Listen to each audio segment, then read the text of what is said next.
هەرچەندە دوای نزیکەی 2 ڕۆژ توانرا دۆخی ئەمنی کەرکووک هێور بکرێتەوە، بەڵام لەم نێوانەدا بەشێک لە هاوڵاتیان لە ئەدای بەرپرسانی کورد سەبارەت بە ڕووداوەکەی کەرکووک ناڕازین.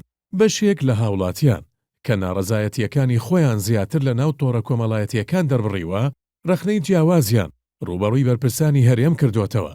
بۆ نمونە بەشێکیان بە ئاماژەدان بە وێنەگرتنی هەندێک لە بەرپرسانی هەرێم لە شوێنی ڕووداوەکە باسییان لەوە کردووە کە بەرپرسان لە گەرمەی شەڕەکەدا لە هیچ شوێنێک دیار نەبوون. بەڵام دوای ئەوەی پێشمەرگە و هێزە ئەمنیەکان بە هاوکاری هاوڵاتیان دۆخەکەیان کۆنتڕۆڵ کرد، بەرپرسان تەنیا بۆ وێنەی یادگاری و مزایەدەی سیاسی خۆیان گەیاندۆتە کەرکووک.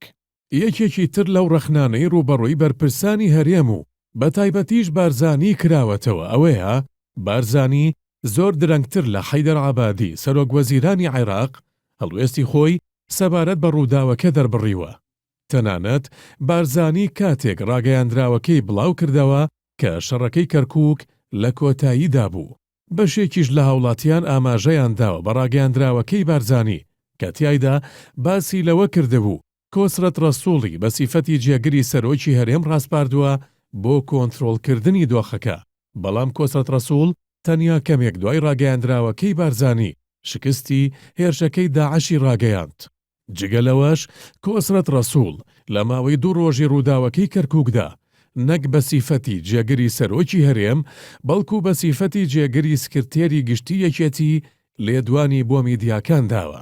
هەر سەبارەت بە ڕەخنەی هاوڵاتیان لە بارزانی بەشێکیان ئاماژەیان بۆوە داوە بۆچی بارزانی سەبارەت بە کوژرانی گەنجە کەرکووکیەکەی لایەنگری پارتی بە پەلە هەڵوێستی گرت و لیژنەی بۆ پێکهێنا.